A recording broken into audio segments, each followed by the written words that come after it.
Thank you for the kind introduction. Now I have to live up to all of this, which may be difficult, but we'll see.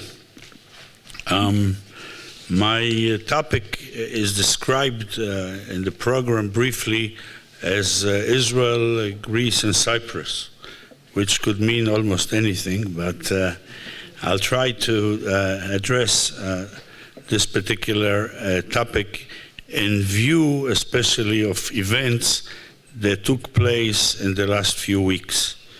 The last week of January saw a flurry of unprecedented and very impressive events between Israel and Cyprus, and in some part, between Israel and Greece, and in some part with Cyprus as well. On a certain Tuesday, we had a visit of Defense Minister Moshe Bogi Ya'alon to Greece as an official guest of his counterpart, Minister of National Defense Panos Kamenos. The following day, we already had in Jerusalem what we call a G2G meeting, means government-to-government meeting, in which the Greek Prime Minister Alexis Tsipras came. He brought about 10 ministers with him, and they had a discussion over a full day how to enhance the relationship. Unfortunately, the Israeli media didn't pay that much attention. They were more interested in the fact that one minister was insulted because for the photo opportunity they wanted him to sit in the second row. So he boycotted the photo opportunity. This was the story in the Israeli media, and I don't mean to offend anybody, but this is a fact for this particular event. The visit of Bogi Ya'alon was the second visit of an Israeli defense minister to Greece. There was a visit in 2012 by then Defense Minister Ehud Barak. And the G2G, the government-to-government meeting in Jerusalem, was also the second one. The first one took place in October 2013, when the Greek Prime Minister was still a conservative from the Neo-Demokratia Party, Adonis Samaras. I will argue in the coming few minutes, and I forgot the most important point, and the following day of the same week, we had a summit in Nicosia between Prime Minister Netanyahu, Prime Minister Tsipras, and the President of Cyprus, Nikos Anastasiadis. And this was followed by a joint communique, which I will discuss in a minute. In any case, all this happening within 3 days is really unprecedented and really very impressive. I would argue that this is not happening in a vacuum, and that while this is going on and more is going on, each of these three parties to this triangle or triumvirate or whatever you want to call them, each of them had their mind on another partner that was not there at all, but that partner is Turkey. Partner or adversary or whatever, but each of them, in their mind, they were also thinking about Turkey, and I will try to explain this. Proof to that in an interesting way is when Bogi Ya'alon visited Athens, as I said, while he was in a public press conference with his counterpart Kamenos, whom you will see here within the hour, I think, he found that it is necessary at that time to attack the Turks. And he said there that the Turks, instead of assisting the free world in fighting the terrorists of ISIS, or Daesh, as we call them, they in fact help them and they buy oil from ISIS, and they help them in this way financially.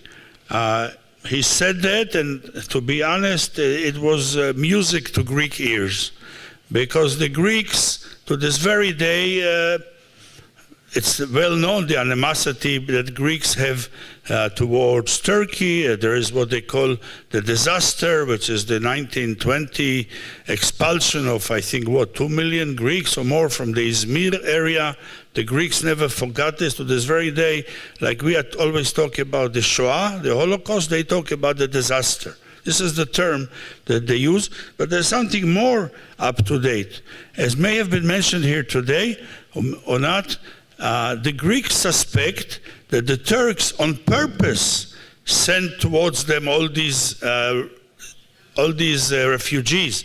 And we heard today from Mr. Kikilias that we are talking about 850,000 in the last year. The Greeks think that it's not all a coincidence, that they want Greece to suffer and perhaps collapse under this tremendous number of refugees, even if they don't intend to stay in Greece, but in the meantime it's a very serious burden and a very serious problem.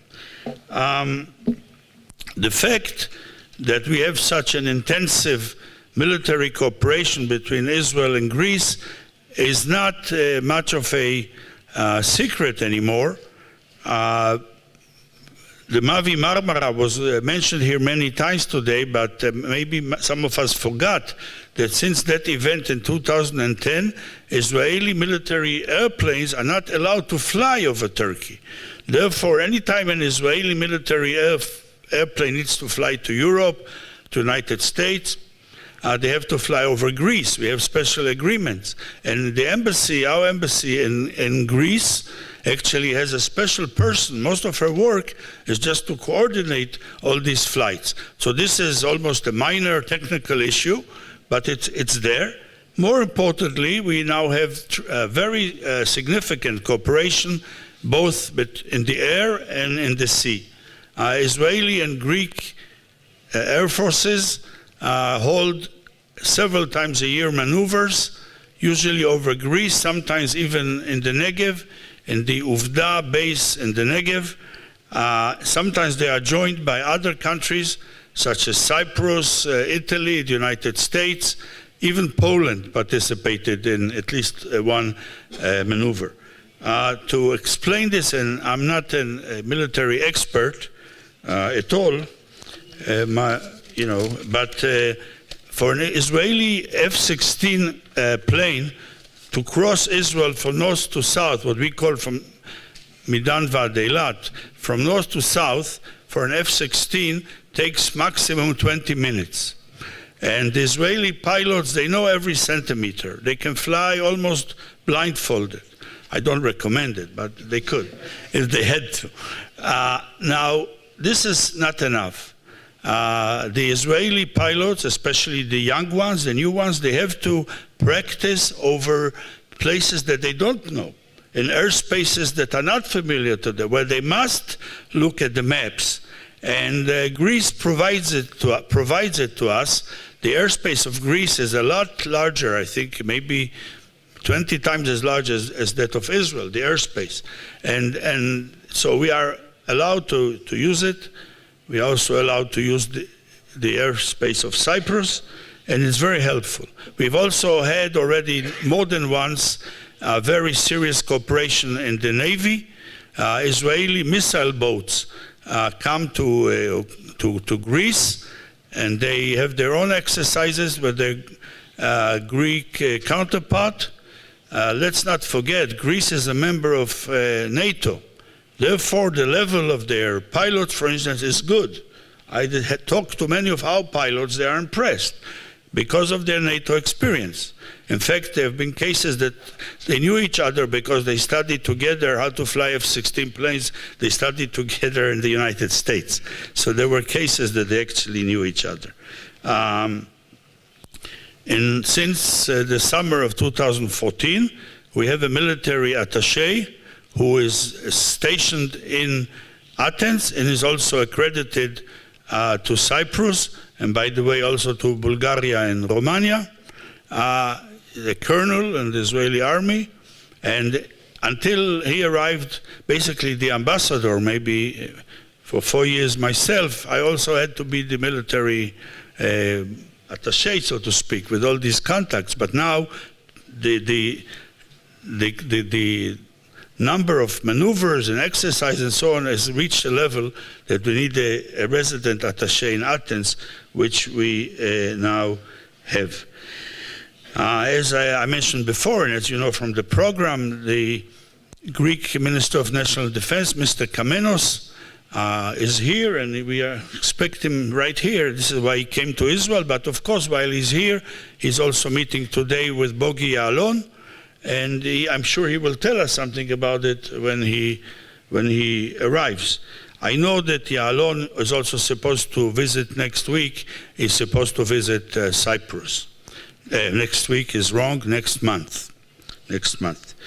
As I said before, following the visits of Ya'alon and the G2G government-to-government meeting in Jerusalem, we had the summit. The summit was important. Netanyahu himself described the summit as historic. Then they published a joint communique which said some things. First of all, it said that it's non-exclusive, which means that hopefully, God willing, one day maybe Egypt will join, and this was mentioned today by Ambassador Mazel. I think it's a lot of wishful thinking, but it's there. It says that it's non-exclusive, and the leaders of Cyprus and Greece made a point of later declaring publicly that this communique, these meetings, are not directed against anybody else, namely Turkey. But I would argue that the reports that we now get almost daily, that the Israelis and the Turks, that we are so close to signing an agreement and getting the relationship in order, I'm not a Turkey expert, but I would not hold my breath. But in any case, I think that because of this is one reason that the Greeks and the Cypriot are more interested even in having this relationship with Israel closer, and not just having it as publicly as possible. Now the Greeks have, for a number of years, since the upgrade of relationship, they're always afraid, and they said to us all the time that as soon as you guys will, kiss and make up with Turkey, we will pay the price. And we keep telling them that this is not true, to alleviate those fears. In fact, Netanyahu discussed it with Tsipras, and we tell them, listen, the relationship with Greece now stands on its own 2 feet, it's strong enough, our relationship with Turkey will not affect it. I can say, and I said it many times to many Greek counterparts, I can't say that they are particularly convinced. In any case, I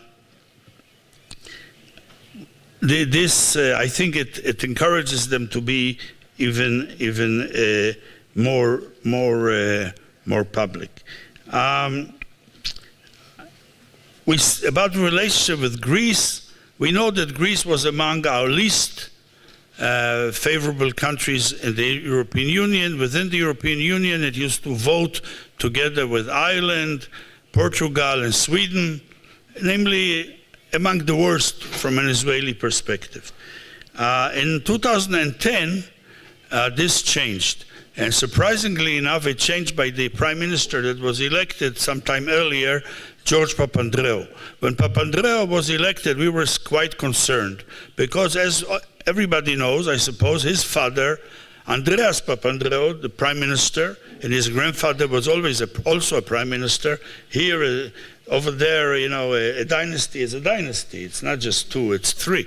But in any case, we thought, Papandreou again. His father was the architect of the special relationship, so to speak, with the Palestinians. He once saved Arafat in Lebanon by sending Greek ships. It's a whole story. But George Papandreou, the son, surprised us when he wanted to visit Israel, which he did in July of 2010, and he told Netanyahu that he wants to upgrade the relationship to a different level. Why did he do that? There are many reasons, but I think he wanted to give Greece again more of a standing in this Eastern Mediterranean region, some importance. And he once told me, when we had a frank, unofficial discussion, that his dream is that if there's the resumption of the Israeli-Palestinian talks in some way, he would love to have it on a Greek island. And there's a precedent. Those of you who remember that in 1949, when we had to sign the armistice agreements with the Arab country, it was done in Rhodes, in what is called the Rose Palace, which, by the way, is now a casino owned by an Israeli. But but the entire region is one big casino. So why should we be surprised? Interesting. Now, as we know, Papandreou was a socialist. His party is called PASOK. He was more or less, he left his office not willingly. In late 2011, the conservatives, led by Adonis Samaras, came to power. Interestingly enough, they adopted this new relationship with Israel. Samaras also came here, and it was adopted and even became stronger under the conservatives.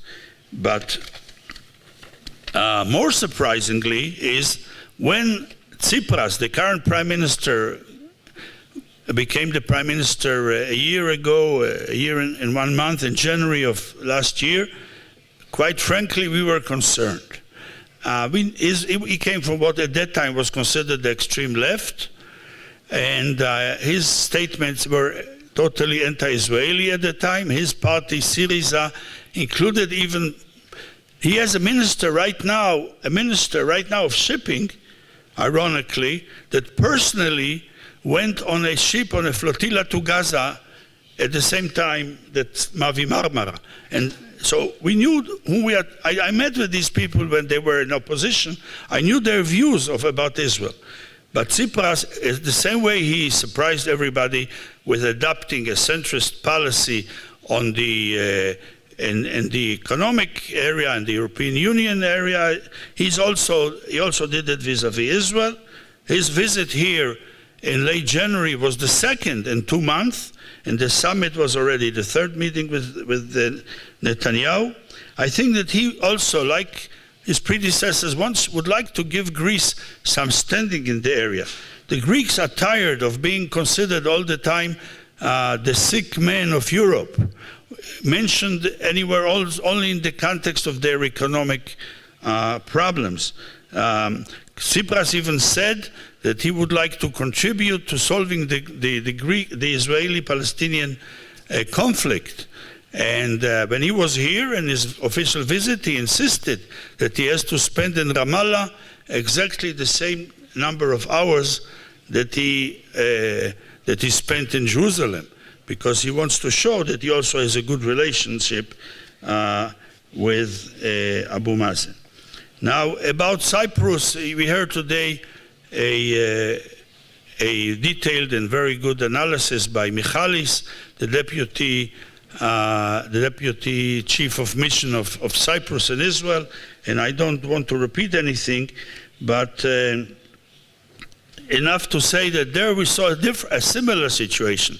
This upgrade of relationship also started a few years ago by President Dimitris Christofias, who saw himself as a communist. I mean, he described himself, and so did others, and that too was adopted now by the current president, who is a conservative, Nikos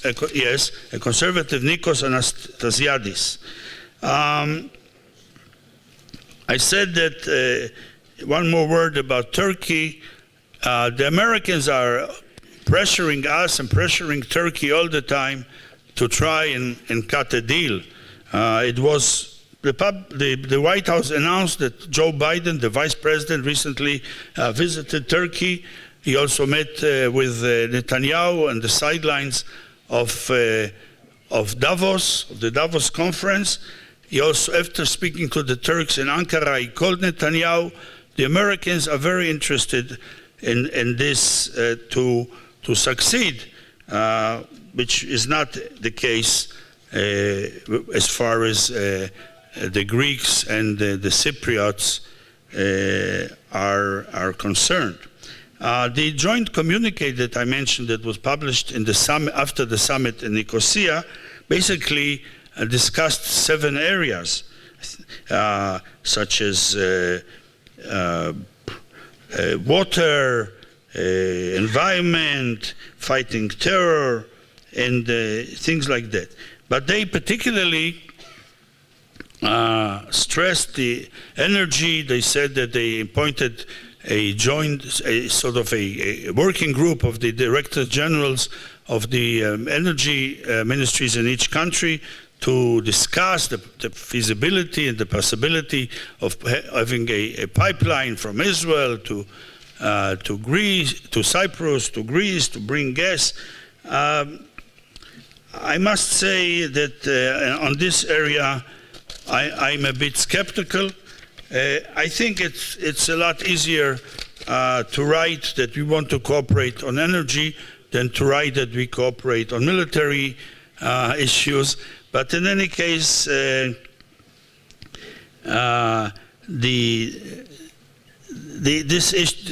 gas issue. Yes, if the Cypriots and the Greeks could have a hub there for Israeli gas and send it over. And this, as you know, as we know, actually Israel has been dragging its feet. This issue is still in the courts now in Israel. Nobody knows how much gas Israel will have, where can we send it, how we can send it, a pipeline. And somebody mentioned it too, I think Michalis mentioned it. From here to Cyprus, it's quite possible. From Cyprus to Greece, it's very difficult. It's very deep. The sea is very deep. Even if it's done, it's at least $10 billion, maybe more. Again, I wouldn't hold my breath. Well, not when gas is around, in any case. But I don't see Israeli gas flowing to Cyprus and Greece. But it's a good topic to talk about, and it sounds good in a joint communique. And the diplomats, and we have several here in the room, we are experts on writing these things, so the politicians would be happy. You told me to speak frankly. Basically, from an Israeli point of view,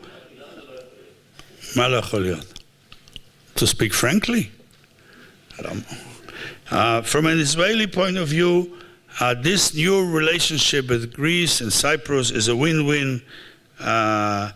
It's a win-win situation. First of all, we have the military cooperation, as I already explained. Now, within the EU, we see a tremendous change in the Greek attitude. In the recent discussions about the products from the West Bank, from Yehuda v'Shomron, namely that they want, this issue that they want labeling. To labeling, right? My Yiddish name is label. Well, this is for our American friends, I said. The labeling and all of this, the Greeks were the first to oppose it within the European Union. And they stood strong against it. This was a very pleasant surprise that usually it's much easier for them to say, well, we follow the lead, the European Union, we follow the larger countries. They said it to us several times, and when they didn't vote exactly with us. This time, they did it.